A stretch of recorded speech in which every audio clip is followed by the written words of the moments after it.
كسانق براكعيا ونمد ولا فريستي سمع باشا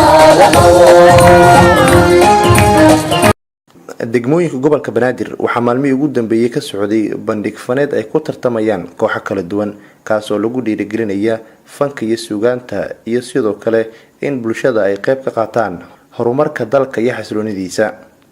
gudoomiyaha gobolka Banaadir ahna duqa magaalada Muqdisho Mudane Cabdiraxmaan Cumar Cusmaan Ejnayariso iyo gudoomiye ku-xigeenka amniga iyo siyaasadda ee maamulka gobolka Banaadir Mudane Maxamed Cabdullaahi Maxamed Tuulax ayaa xarunta degmada Howlwadaag ee magaalada Muqdisho uga qayb galay tartan faneed lagu xoojinayo isdhexgalka bulshada kaas oo uu soo qaban qaabiyay maamulka degmada.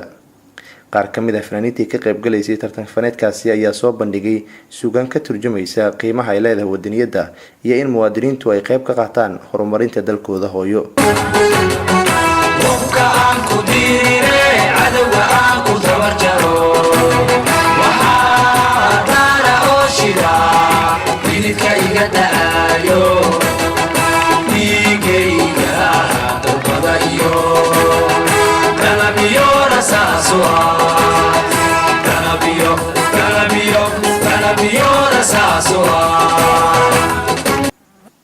intaa kadib ayaa gudoomiye ku-xigeenka amniga iyo siyaasadda ee maamulka gobolka Banaadir Mudane Maxamed Cabdullaahi Maxamed Tuulax waxa uu warbaahinta qaranka uga warbixiyay barnaamijyada lagu xoojinayo isdhexgalka bulshada ee ka socda dhammaan degmooyinka gobolka Banaadir kaas oo ay soo qaban qaabeen maamulka degmada Howlwadaag. waxaan ugu talagalnay barnaamijkan lagu dhiirigelinayo shacabka degmada ku nool iyo isdhexgal arrimaha bulshada ku saabsan sida arkayseen fanaaniin kala duwan oo kamid ah kuwa degmada oo u tababarnaa qaybtood fanka qaar ku heesaya ciidanka xoogga dalka Soomaaliyeed heeso loogu talagalay. marka waxaan u tagnay aniga gudoomiyaha si aan u dhiirigelino dhalinyaradaas runtii isku xilqaamay oo degmada ka tirsan dadka degmada deganna kamid ah oo ka shaqeynaya barnaamij faneed lagu dhiirigelinayo isdhexgalka bulshada. barnaamijkan wuxuu qayb ka yahay xalay waxaan ka qayb galnay degmada Warta Nabadda oo sidoo kale lagu qabtay barnaamij isdhexgal bulsho oo lagu soo bandhigayo bandhig faneedyo. waxaan rabnaa in dhalinyarada